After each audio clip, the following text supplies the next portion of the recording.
My castaway this week is a film star. Expelled from that apotheosis of a polite education, Rodine, she soon found herself performing in a series of less than polite parts. When she was only 18, she was picked by Laurence Olivier to play the schoolgirl who tried to seduce her teacher in the film Term of Trial.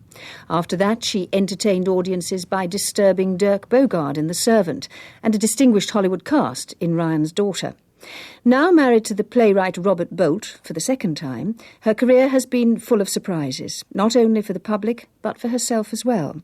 Nearly 2 years ago, she was dropped at the last minute by Peter Hall from the part of Imogen in Cymbeline at the National Theatre. Since then, however, offers of work have continued to be poured upon her.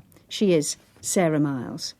Sarah, rebellious is an adjective which crops up regularly in connection with your name. Is it something you've consciously striven to be? I don't see myself as rebellious, you see. This is my big problem, Sue. So do you think you're just one of those sort of people who attracts trouble, and that's just the way some people are, and you're unfortunate enough to be one? I think they do. I think, you see, also being an actress is quite difficult, because an actress or actor really has to be all things to all men. And I do try terribly hard to be that. But that's also fighting within me to be true to myself, and I think that's where the trouble really gets going. Well, we can talk a bit, if we may, about your various dramas, both real and fictional, as the 40 minutes go by. But let me ask you, first of all, about the attractions of being a castaway. Do you fancy the idea? Funny enough, we've just come back from casting away, my husband and I, on a little island in the South Seas. And it was very, very, very pleasant indeed. But you can't take your husband on this one. I mean, to be all alone on a desert island with only yourself. That would be absolutely wonderful, too. I mean, I'd much rather be with my husband, but without him, if I cut out my animals, then I will be very, very happy alone, always have been, always will be. There would be no escape, then, on your agenda?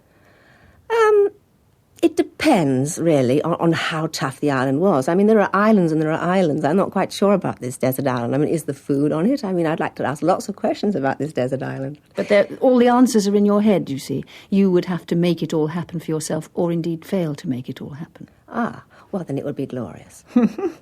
Now, what about your music that you've chosen? Is that to enhance the peace on this island, or is it to remind you of wonderful moments in your life? I've purposely chosen, I think, pieces that do jog memories, and I think that's probably why I've chosen them. And one must be patient if they're boring, but they have jogged memories. Right. What's the first memory? The first memory, really, is my father at the piano. My father was an extraordinary man, and he was very strange in that, in this instant, he was an adamant atheist. And listen to the atheist here a minute. My father singing at his piano. Keep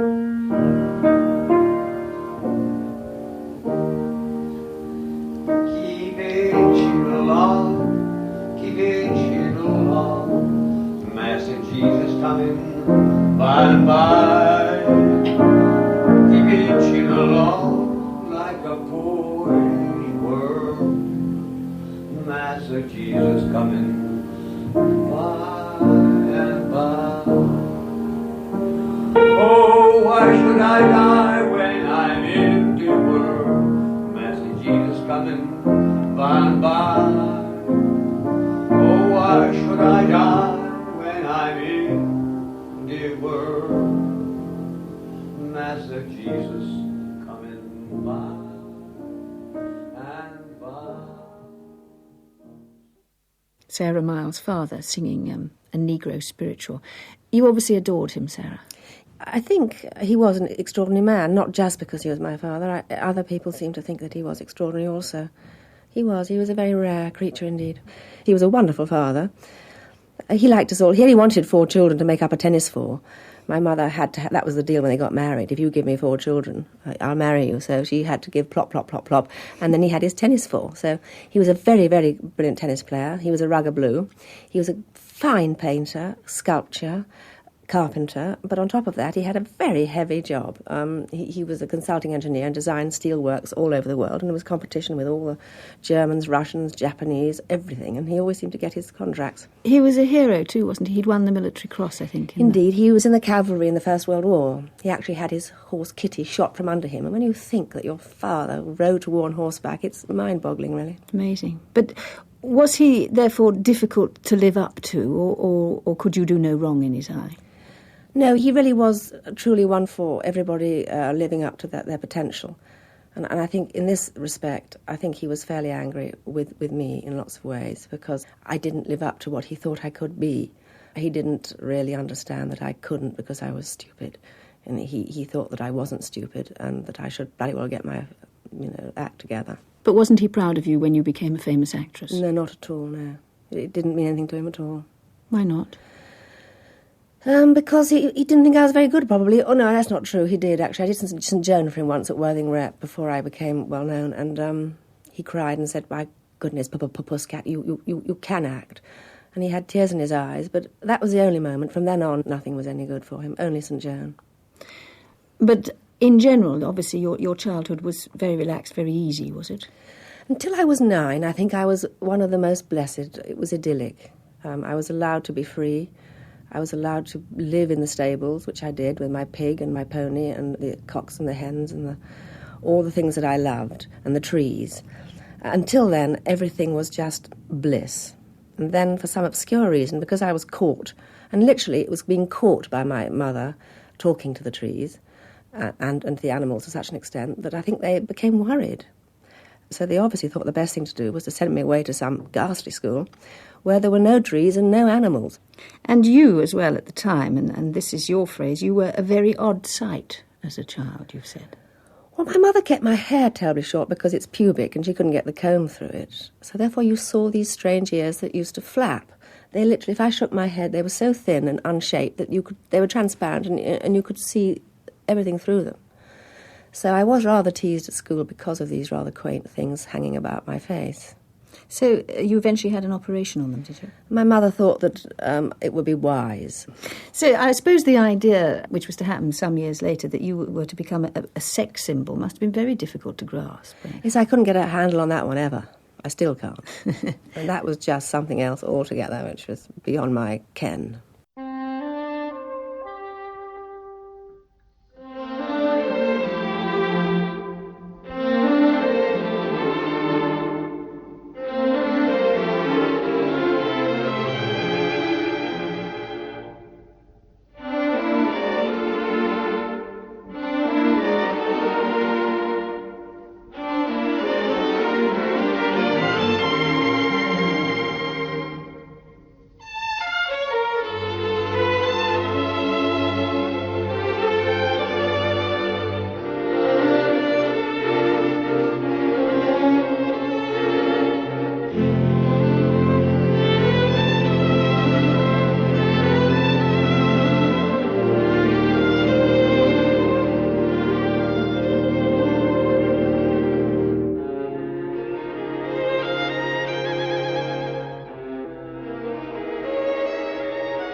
Let's pause for record number 2. Record number 2 is taking me back again to this idyllic childhood. My dear brother, my eldest brother, Christopher, always had Noel Coward playing, and so everything wafting down to the stables was Noel Coward, and this was my particular favourite. Mad Dog's an Englishman. I do consider myself to be a mad dog. Here we go. In Hong Kong, they strike a gong and fire off a noonday gun to reprimand each inmate who's in late. In the mangrove swamps by the python romps, there is peace from 12 to 2. Even caribous lie around and snooze, for there's nothing else to do. In Bengal, to move at all is seldom, if ever, done. But mad dogs and Englishmen go out in the midday, out in the midday, out in the midday, out in the midday, out in the midday, out in the midday, out in the midday sun. How many out in the middays were there? Well, there were 8 there. I thought there was one with 15, but we won't go into that. It must be me miscounting as usual in the stable yard. Exaggerating. Noel Coward, that was recorded in 1932, in fact. Let's hear the stories of your expulsions, if we can, because it sounds right out of Enid Blyton. Yes. Let's do Rodine first. Come on, how did that departure come about? Well, I have to say I was trying a little bit, because I wasn't happy. So obviously, if you're not happy, you do try to get away, and it wasn't easy. But I did finally succeed. The Queen Mum was coming to visit, and we were told we had to curtsy, say ma'am, answer her question, if she addressed us, of course, curtsy ma'am. So the whole school was going around. You could see the whole school bobbing and practising for weeks, and then finally the great day came.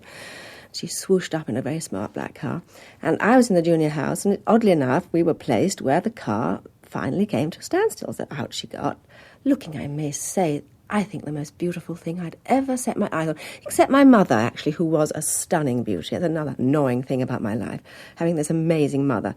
But up came this beautiful woman, dressed in blue, with her periwinkle blue eyes, and the skin. I mean, even at that tender age, I could tell that here was somebody quite remarkably beautiful. And I was sucked into this beauty. And she came toward us, and there was 2 girls before me, and she very sweetly said, "And how do you like it here?" And I curtsied, "Mum, I love it, Mum," curtsy, and again the same, and then it made my turn, and I just looked up into those periwinkle eyes, and she said, "And how do you like it here?" I said, "Ma'am," curtsy, "I hate it, ma'am," curtsy. And she looked at me, and she went, "Oh!" so sweetly, and then she moved on to the next girl, and that was it, as far as I was concerned. And I think that it was, nothing was wrong at all. But obviously it was, because the house mistress, Miss Pike, was told, and obviously then Miss Horrobin, the headmistress. So you left Rodine. You were asked to leave Rodine. Yes. How old were you then? I was only 12. Then I went to a very posh girls' school called Crofton Grange School for Young Ladies. But that school was no good for me either. I think because I actually never took an exam, except when I was forced to get into Rodine and cheated because I had a girlfriend help me. After that, I never put pen to paper for one exam in my whole life. I managed to actually wiggle out of everything. So how did you get yourself expelled from that one, then? Well, actually, it was rather naughty at that time.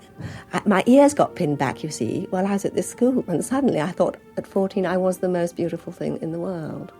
So I hitchhiked to the local town to go swimming. And it was, of course, breaking bounds, but I was so beautiful in my new ears. I wanted the whole world to see my new ears. And this man said he'd pick me up, and he didn't. So I was late back for prayers. So I was pushed out for that, which is very unfair, I think, really. I mean, I wasn't doing any harm. Very harsh. You must have had a small history, perhaps. A little tiny history, perhaps. Oh. So then you got into RADA, the Royal Academy of Dramatic Art. Yes, my mother did all that, you see. She even lied about my age, so I got into RADA terribly young, at 15. And this was what you wanted to do? This was No, what my mother wanted me to do. But she wasn't a pushy mother, you must understand. I think she was just totally frantic. I think a lot of actors turn to acting as a last resort because they're so hopeless at everything else. And I think I am in that category, actually.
Record number 3. Now, this was obviously, with my ears back now, I was into all this, and I heard this song of Johnny Ray's, and I didn't know what it meant.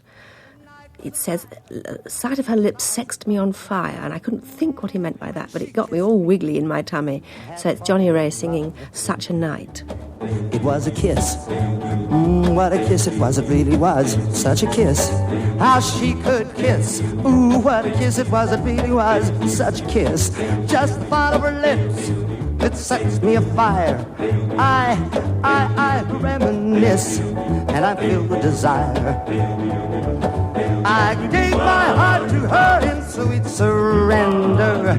Ah, well, I remember. I'll always remember. Johnny Ray singing Such a Night, which set you wondering what a kiss was like.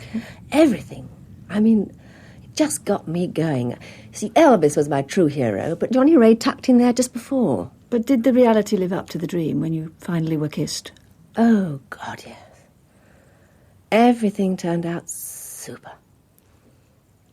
It's always said, I'm not going to press you on the kissing any further. It was always said that Sir Laurence Olivier discovered you. Now, is that strictly fair? I don't know. Well, he was certainly there, and I suppose I had to audition with about 200 girls for this part opposite him, and he'd always been my hero. He was on my locker at school, and I'd always been deeply, deeply in love with him.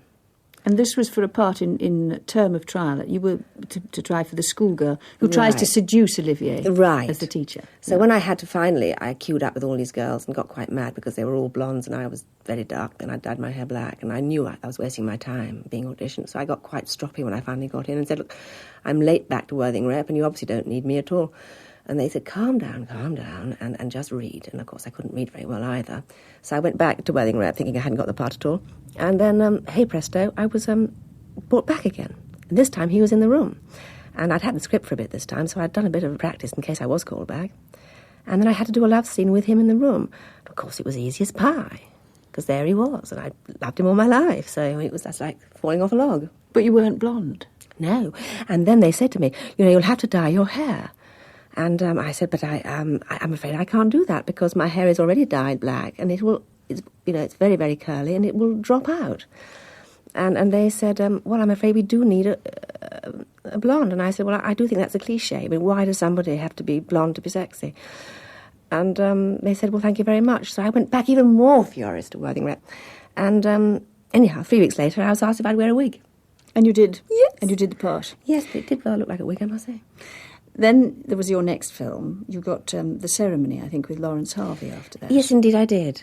That's right. And that caused a big stir because you appeared in the nude, didn't you? So I think I was probably right up there with the front runners of that. Yes. Was it a big decision for you to take your clothes off? No, I've never really been bothered about clothes or not clothes. I quite like women's bodies. I really like them quite a lot. I'm not madly keen on men's bodies with nothing on, but I do like women's bodies with nothing on.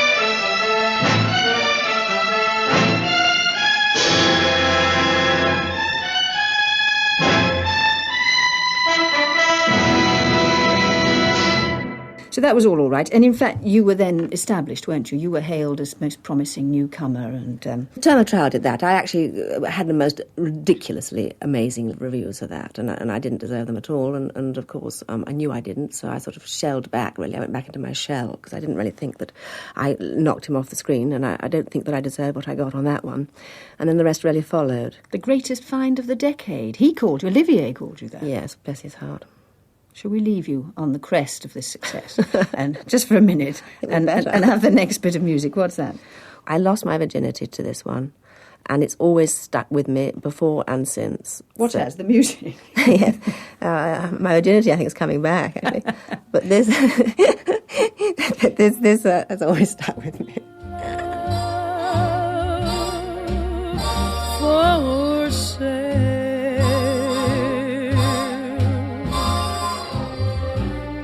Appetizing young love for sale. If you want to buy my wares, follow me and climb the stairs. Ella Fitzgerald and Love for Sale. Sarah, the mid-60s, I think we've got to, and the film The Servant, which was a huge hit, and you starred with Dirk Bogarde. Now, that's right. Now, that's where things did go a bit wrong with my family. For some reason, they went to see a preview. I was then doing all right, and had bought myself a little home in Chelsea. And I knew they'd been to see it, and they came to knock on my door, and I was all, thrilled about hearing their compliments, and they came in, and they had decided, after seeing this, that they were going to disown me.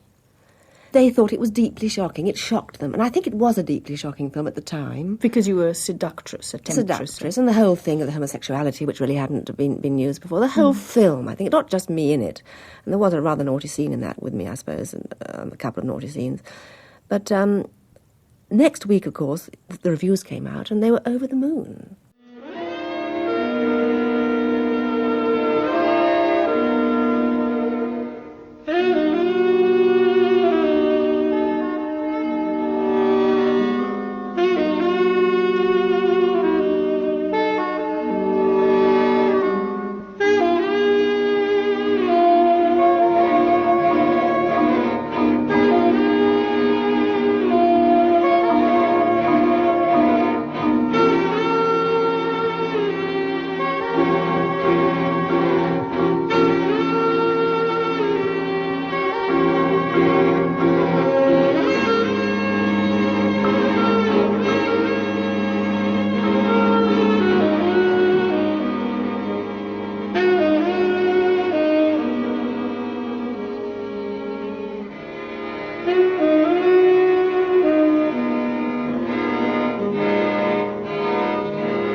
Then came those magnificent men in their flying machines. Then came Blow Up, all great successes. But you suddenly hated the whole business.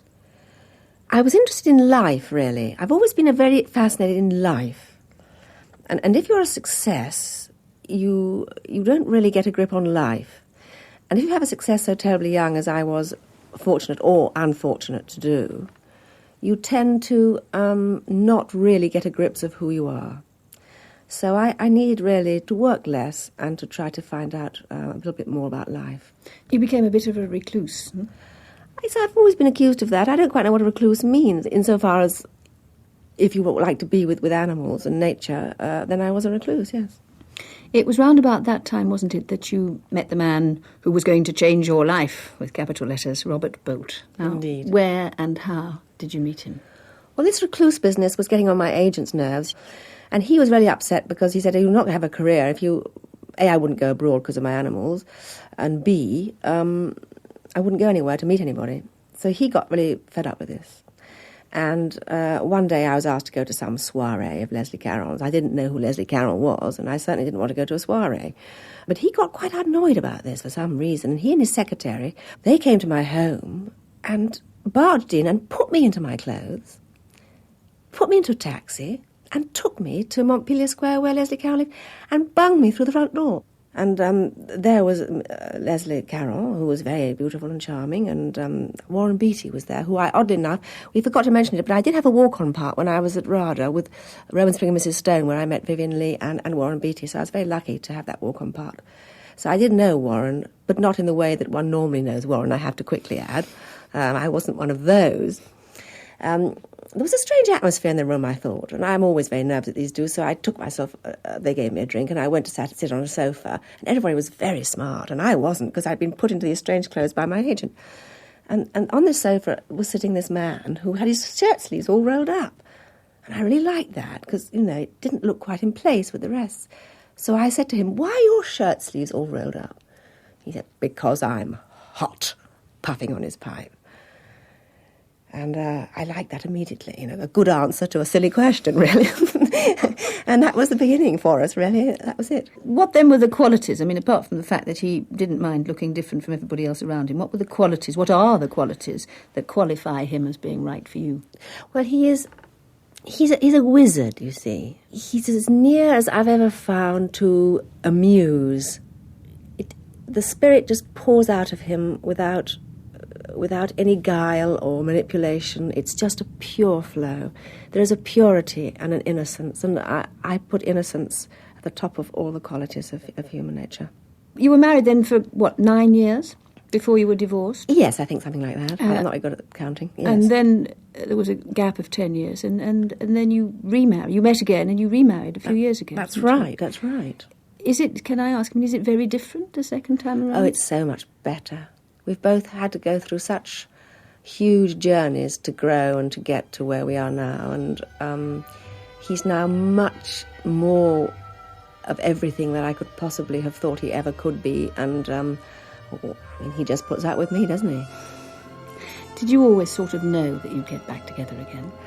I always thought that life would make a circle again, and it did. And how did you feel when it did, when you re-met? Well, I do feel totally, ridiculously blessed at the moment, I have to say.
Next, I'd like to have some Mozart.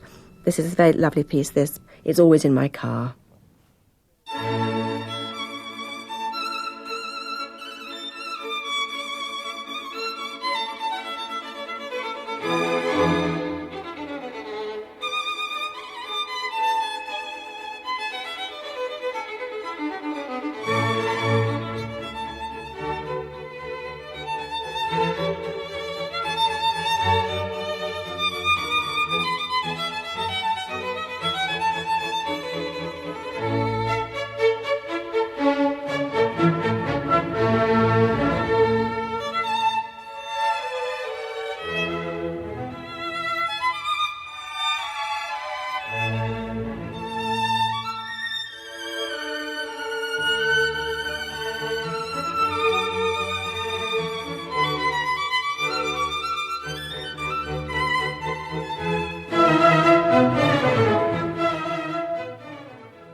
Mozart's Concerto No. 5 in A major for violin and orchestra with Anne-Sophie Mutter and the Berlin Philharmonic Orchestra conducted by Herbert von Karajan.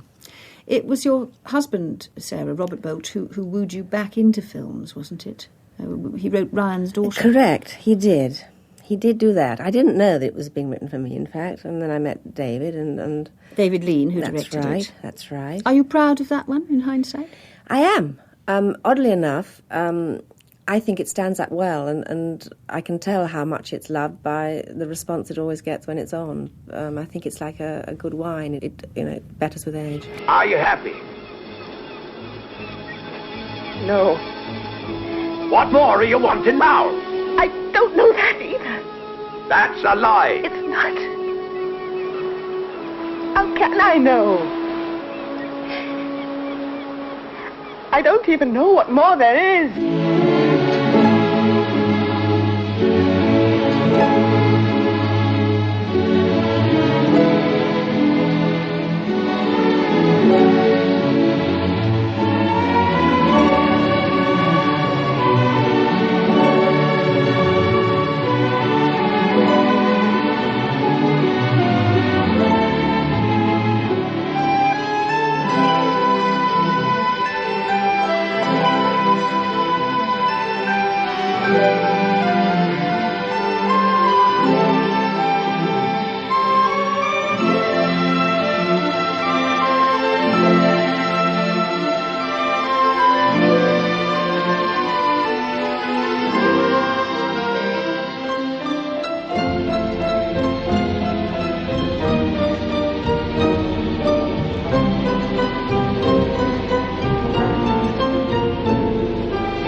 Robert also wrote Lady Caroline Lamb for you, didn't he? Indeed he did. 1973. He said it was your part, and he described her as arrogant, extrovert in emotion, impossible, tempestuous and fragile. Did you recognise yourself in that description? Yes, perhaps. Tempestuous, impossible? I don't know.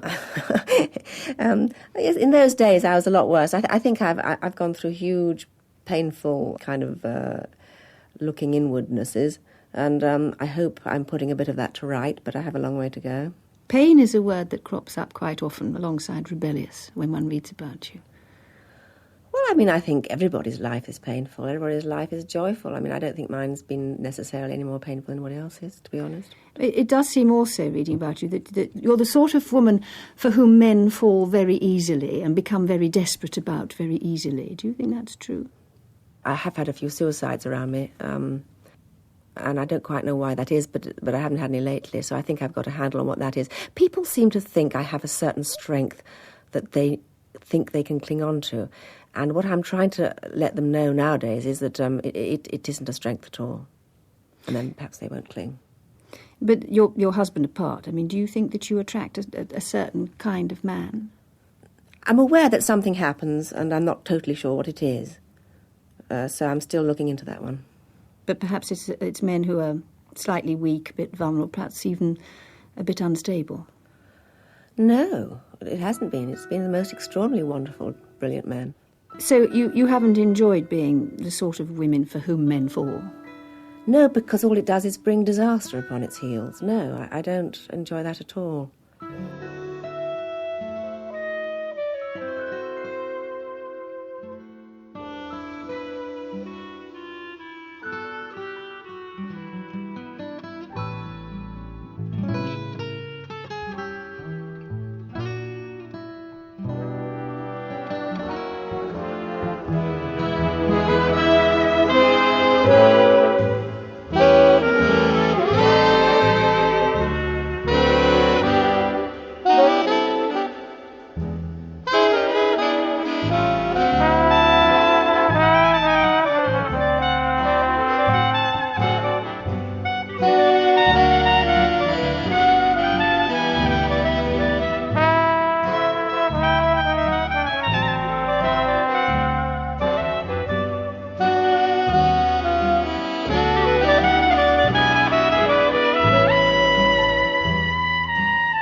So we have another record. It's number 6, I think.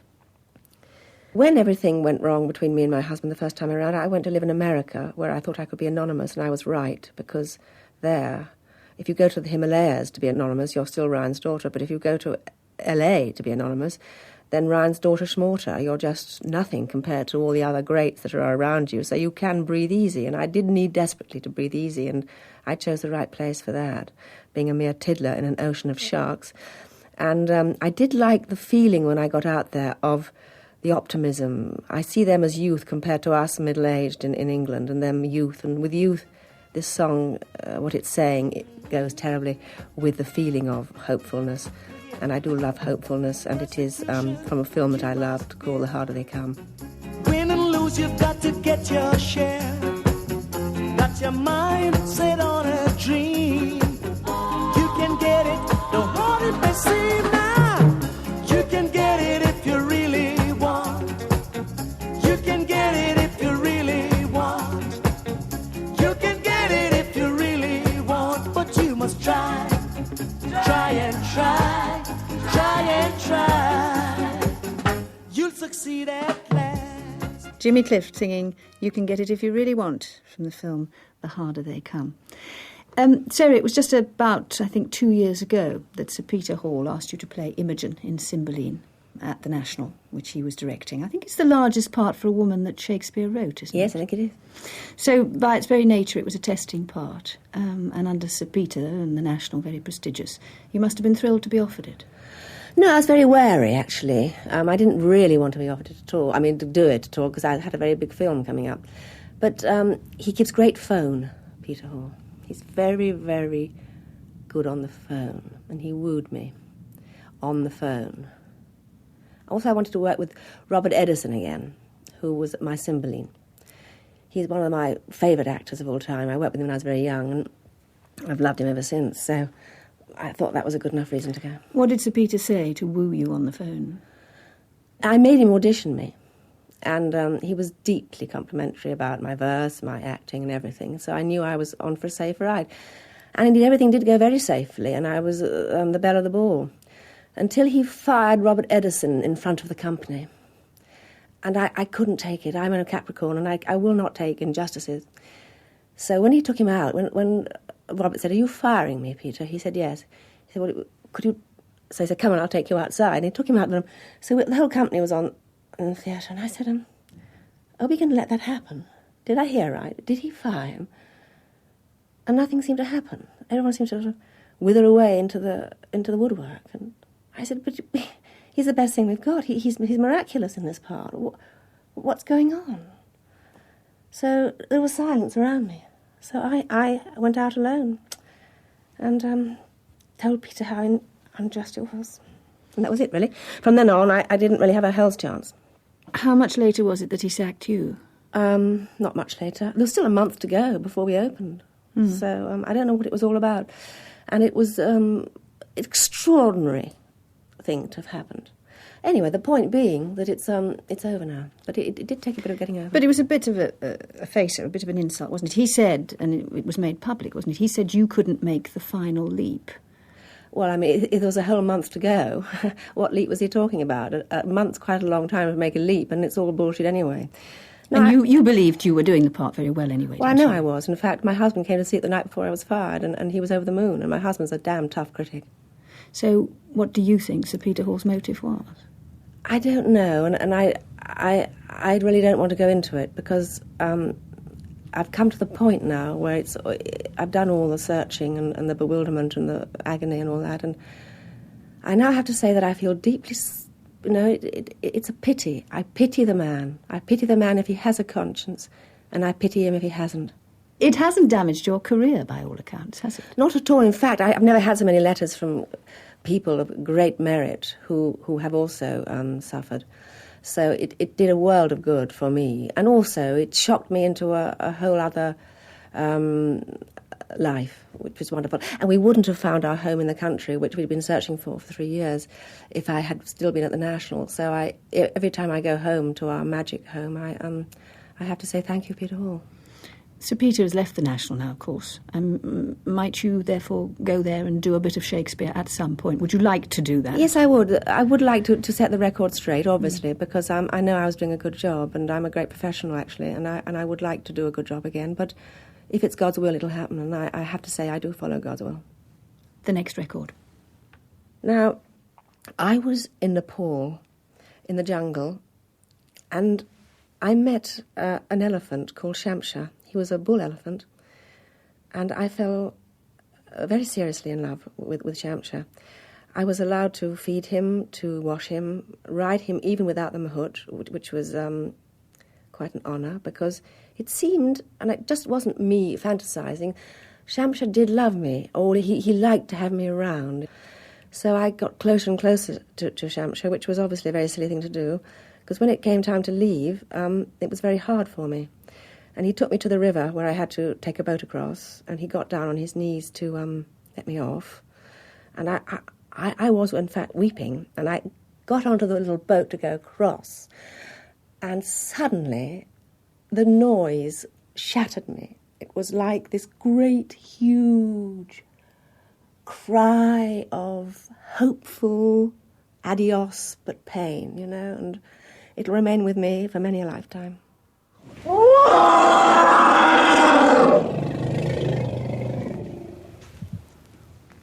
I presume, therefore, on the island that the sounds of the wildlife are going to be as much comfort to you as the music. Oh, absolutely.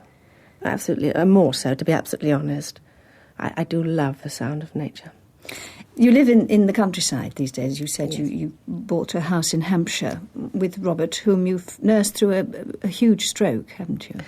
Yes, I mean, I hate to put myself in the position of being nurse. I have been very fortunate to be with him during this period because it's very enlightening and rewarding to be every day with a new miracle, you know, and it is living with a miracle is a real turn-on, to be honest. He wasn't able to speak for a long time, was he? You know, he could speak or move for 2 years.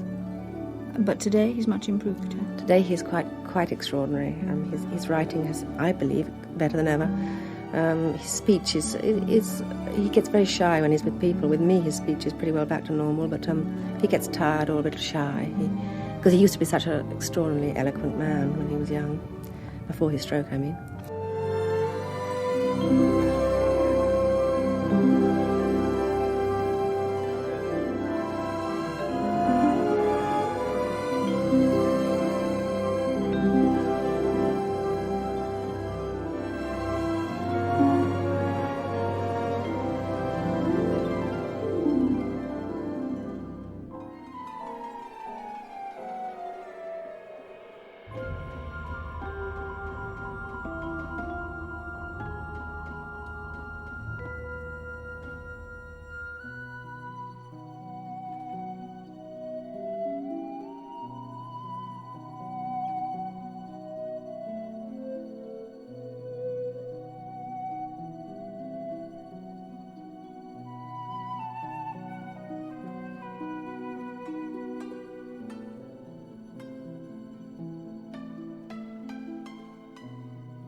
So have you finally found a kind of peace then, Sarah, at home in Kind of Hampshire? peace. It's a most extraordinary situation we found ourselves in.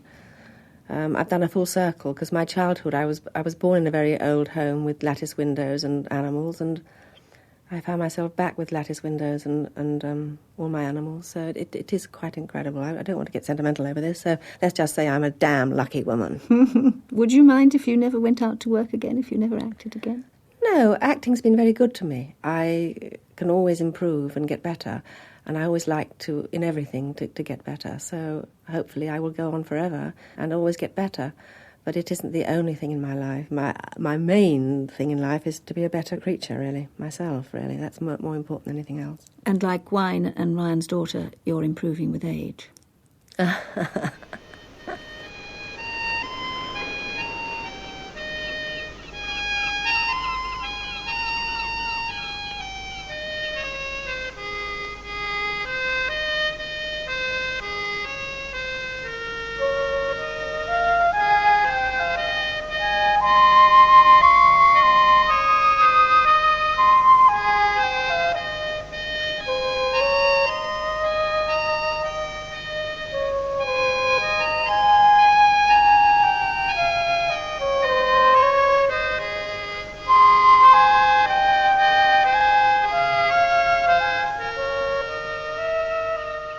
Let's have your last record. My last record is... Robert and I used to sing this a lot together before his stroke, and we're now practicing again. I like to do the washing up or sweep the floors or do my spring cleaning to this particular little number. It is Stars and Stripes Forever.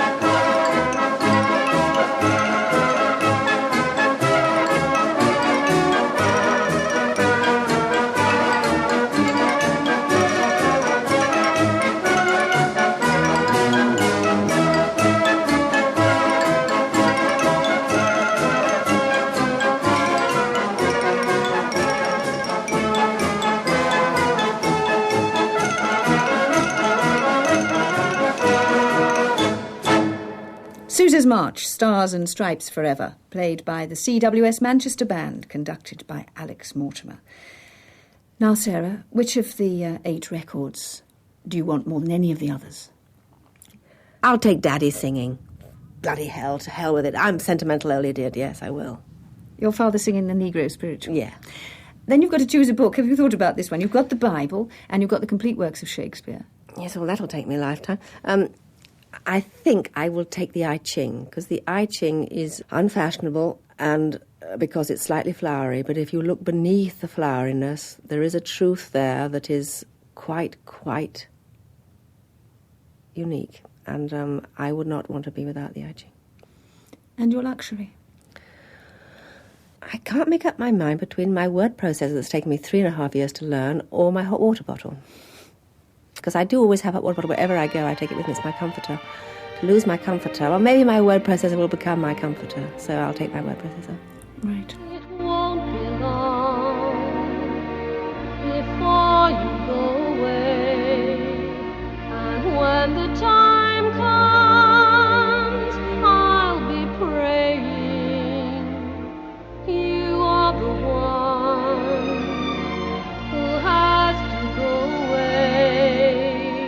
It's harder for you, so I'm saying, when we say goodbye and you go your way, I'll be standing by the same old doorway. I'll look up and see the same old moon. I hear the same old tune. We love to dance and croon to. I'll be waiting for you. Same old story.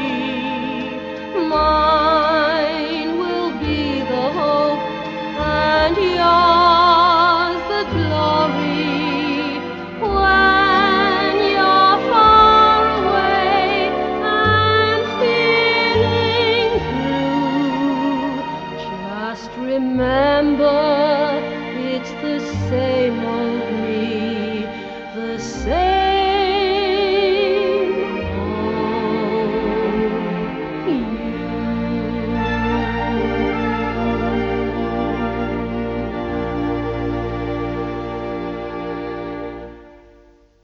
Sarah Miles, thank you very much indeed for letting us hear your Desert Island Discs.